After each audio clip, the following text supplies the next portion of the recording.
What's this moment like, and what did it feel like to hear your name called?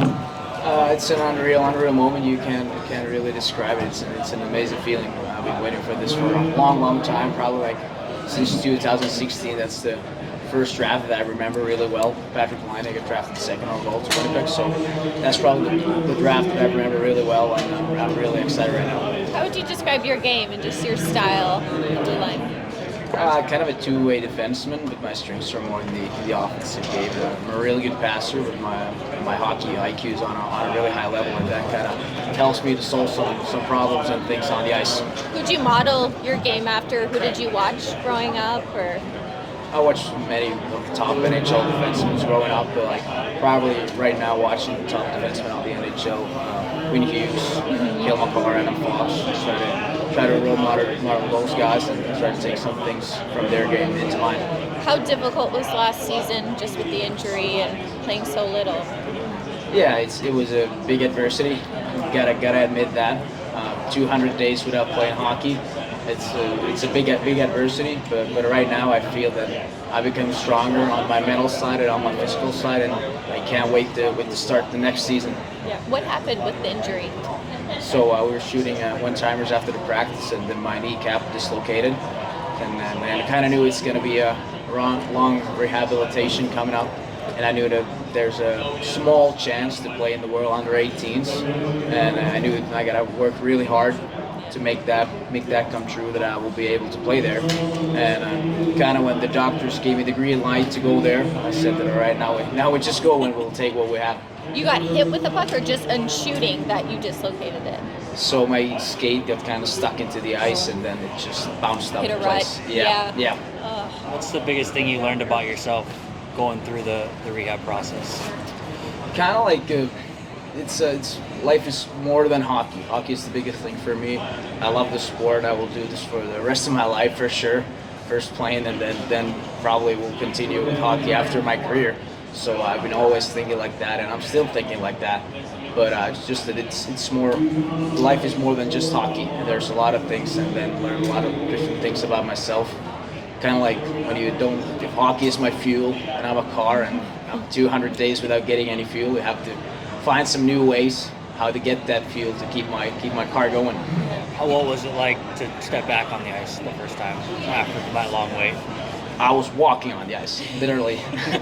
So it felt weird. Yeah. Gotta be honest. You'll go back to the top league in Finland next season. How can that help you just to play against that caliber of competition, players that are older than you, and really maybe help you grow your game?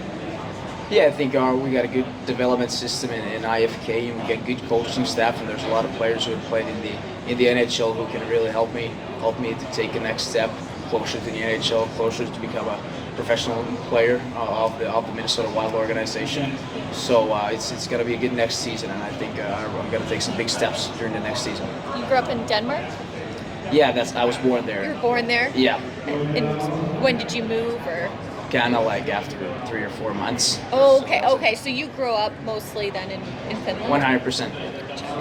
How was your cut healed since the U18s? How was your cut healed since the U18s? Yeah, so that was a pretty close one, but thank God we're alive. That's what I kind of meant when I said that this life is just more than hockey. So first year for 200 days without playing hockey, and when you come back, your first game in the World Under-18s, and then you skate already, cut your throat open. So it's pretty close calls, and that's when you remember that this is only hockey. You've had so much hype. Your career's gone up and down because of the injuries and different things. What's it like just to finally be here, finally getting through to the draft and hearing your name called? Despite all of that, it's all in the past now. Yeah, I mean, it's an unreal feeling. And I kind of knew I'm not going to be probably a first rounder, not maybe a second rounder, and I know that doesn't matter. Probably if you're a top 5 pick, then it's a bit different. But if you're a late first round, early second, fourth rounder, it doesn't matter. You kind of start from the same line. The competition to who will be playing in the NHL in the future years. So this way we are here to make the organization to win the Stanley Cup one day. Now, is there any chip on your shoulder to prove everyone that did pass on you wrong? Absolutely. That's what I want to do. That's what everybody's here for, to prove that we want to be the best player of the world.